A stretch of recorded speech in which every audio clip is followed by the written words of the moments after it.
On October 4th, 1957 at 7:28 p.m., the USSR officially launched humanity into the space age.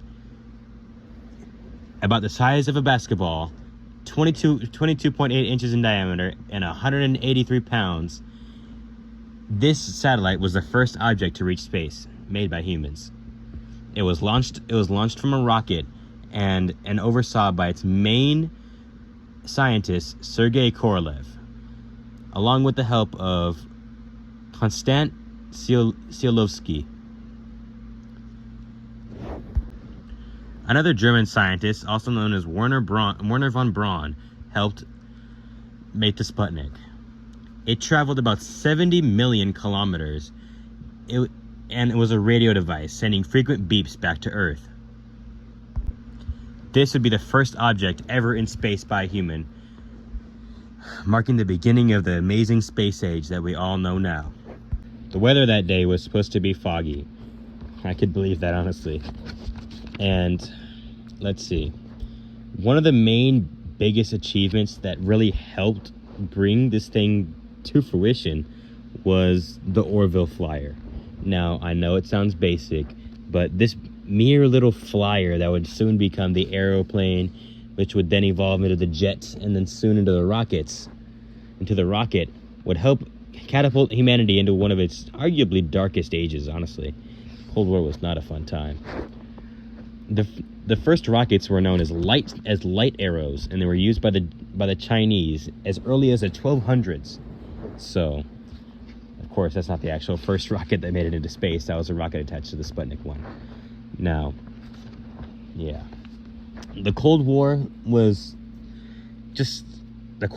one of the main things that revolved around the Soviet and U.S. space race, and the Sputnik was the crowning achievement of the U.S. and Russian space race.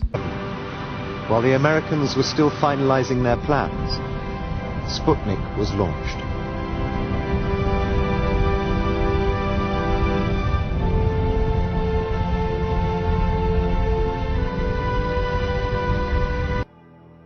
Then, its casing opened. The springs snapped, and the nose cone was pushed out of the way. A ball with 4 antennae emerged to go it alone in the darkness of space. And a radio began to send a signal back to Earth.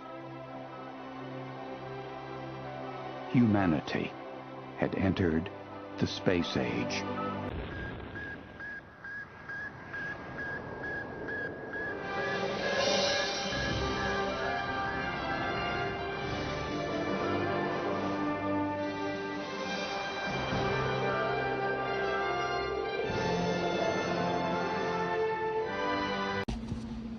It was not a good time to be in the U.S. or Russia, for that matter, just like now. The Cold War was looming overhead, and the threat of nuclear weapons scared everyone.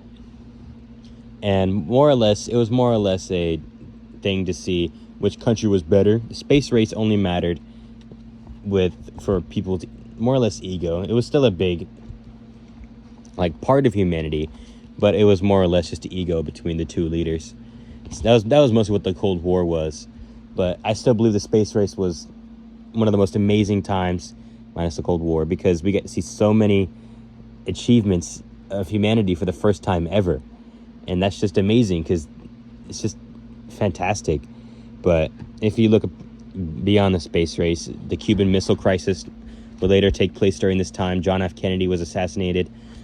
Before MADS was inputted, it was a horrible threat of which one's going to strike first, which one of us is going to be nuked first.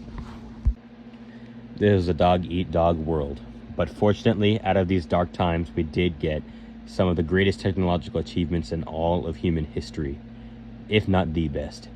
The Sputnik 1 helped fuel the Sputnik 2, which was the first thing to ever get a living animal into space. It was a dog.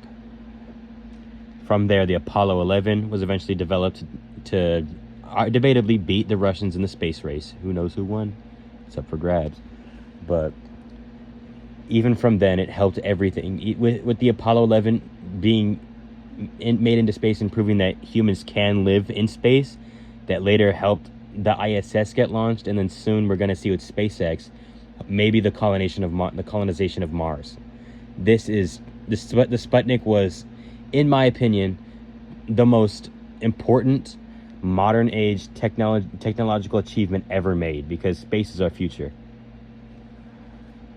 It's truly amazing. The video of the Sputnik launch was from the YouTube channel Widman Jan, and the rest was from the official Wikipedia page. I will be posting both links on the screen now. Thank you for listening. Have a nice day.